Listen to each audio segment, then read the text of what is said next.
what we're really worried about is the broader economic impacts for the global growth pulse. Australia is a small and open economy, and any level of tariffs on global trade is a bad thing for an economy that is so export intensive. So we're worried about more so what it means for China, what it means to our other trading partners, and what that means for our domestic economic growth and therefore the labour market. Could Australia's iron ore exporters face declining demand? We're not too worried about the impacts on iron ore. If we think about iron ore and the underlying demand for it, it really relates to steel demand within China.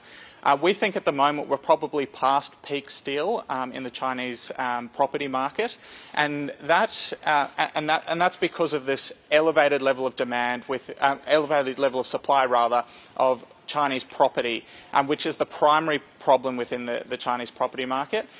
When we think about iron ore prices and that as an income flow into Australia, what we start to think about is really on the supply side. And on the supply side, you see that there are many other countries in the world that would first turn off their supply of iron ore to the global economy because of the high cost of production in those countries, for example, in India.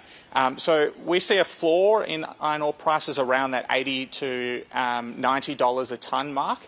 And we see elevated prices really in the next year ahead regardless. As US tariffs are applied, if indeed they are rolled out as Donald Trump says that they will be, how do you then see the flow-on effects hitting the Australian economy and over what time frame?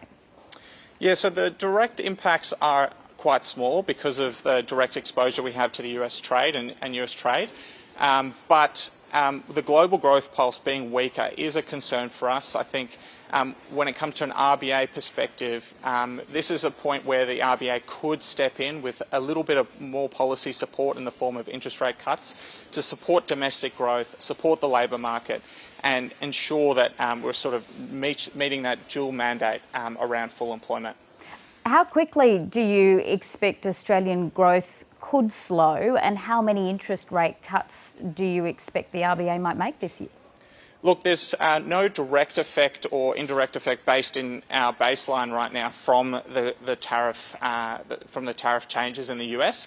But when we think about the domestic economy and why we think there would be a need for cuts, we think about later in the year a lift in the unemployment rate, a further easing in inflation, driving a need for interest rate cuts to a more neutral setting. So right now we're expecting the first interest rate cut from May. This is probably a counter consensus call. The market is fully priced for February.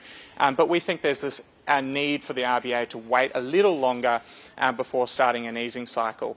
And we'll probably see 2 to 3 interest rate cuts by the end of the year. Okay, Johnathan McMenamin, great to speak to you. Thank you. Thank you for having me.